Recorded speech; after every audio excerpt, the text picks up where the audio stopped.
అవి Thomas Alva Edison పాఠశాలలో చదువుకుంటున్న రోజులు. ఒకరోజు ఎడిసన్ స్కూలు నుంచి వస్తూ తనతో పాటు ఒక లెటర్ తీసుకువచ్చాడు. దానిని తన తల్లికి ఇచ్చి, ఇది స్కూలులో తనకు ఇచ్చారని, దానిలో ఏముందో గట్టిగా చదివి వినిపించమన్నాడు. తల్లి ఆ లెటర్ను తెరిచి చదవడం ప్రారంభించింది. ఆ లెటర్ చదువుతున్న ఆమె కళ్లలో నుండి నీళ్లు బొటబొటారాలాయి. తన కుమారుడు థామస్ను దగ్గరకు తీసుకుని గుండెలకు హత్తుకుంది. అది చూసిన చిన్నారి థామస్, అమ్మా, అందులో ఏమి రాశారు అని అడిగాడు.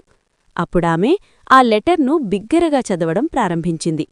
మీ కుమారులు ఒక జీనియస్, అద్భుతమైన తెలివితేటలు కలిగినవాడు. అయితే మేము ఇటువంటి కుర్రాడికి మా స్కూలులో చదువు చెప్పలేము.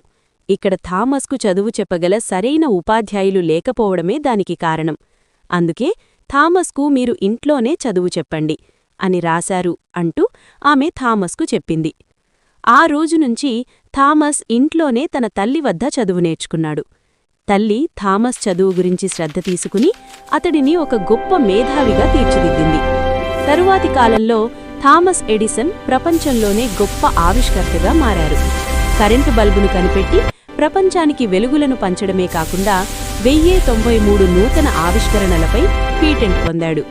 తరువాత అమెరికాలోనే అత్యంత విజయవంతమైన బిజినెస్ మ్యాన్గా మారారు. థామస్ విజయ పరంపర కొనసాగిస్తున్న సమయంలోనే ఆయన తల్లి కన్నుమూసింది. ఒకరోజు థామస్ తన ఇంట్లోని పాత వస్తువులు తొలగిస్తుండగా ఒక లెటర్ కనిపించింది. అది తాను పాఠశాలలో చదువుకుంటున్న రోజుల్లో ఉపాధ్యాయులు తనకు ఇచ్చిన లెటర్. ఆ లెటర్ చదివిన థామస్కు ఒక్కసారిగా షాక్ తగిలింది. అందులో, మీ కుమారుడు థామస్ మానసికంగా చాలా బలహీనుడు, మందమతి. ఇలాంటి కుర్రాడికి మా స్కూలులో చదువు చెప్పలేం. అతని వలన ఇతర పిల్లలకు కూడా ఇబ్బంది. అతనిని చదివించడం దండగా, టైం వేస్ట్.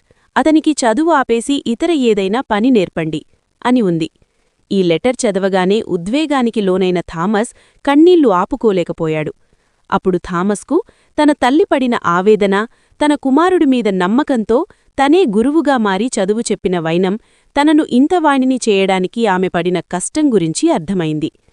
ఒకవేళ ఆ లెటర్లో ఉన్నది ఉన్నట్లు తన తల్లి చదివి ఉంటే తాను ఇన్ని ఆవిష్కరణలు చేసే అవకాశమే ఉండేది కాదని అనుకుంటూ థామస్ తన తల్లికి మనసులోనే కృతజ్ఞతలు తెలిపారు. తన తల్లి ఒక నిజం, తన తల్లి ఒక నమ్మకం, ఒక ప్రేరణ, ఎందుకూ పనికిరాని ఒక మూర్ఖుడ్ని ప్రపంచ ప్రఖ్యాత శాస్త్రవేత్త చేసింది అని తన డైరీలో వ్రాసుకున్నాడు. థామస్ జీవితంలోని ఈ ఘటన ద్వారా మనం ఒక ముఖ్యమైన విషయం తెలుసుకోవాలి. సాధారణంగా చాలామంది ఎదుటివారి లోపాలని చూసి వారిని కించపరిచి వారిలోని ఆత్మవిశ్వాసాన్ని దెబ్బతీస్తుంటారు. ఇలా చేయడం వలన వారు మరింత కుంగిపోతారు. దీనికి బదులు లోపాలున్నవారిలో ఆత్మవిశ్వాసాన్ని నింపే ప్రయత్నం చెయ్యాలి.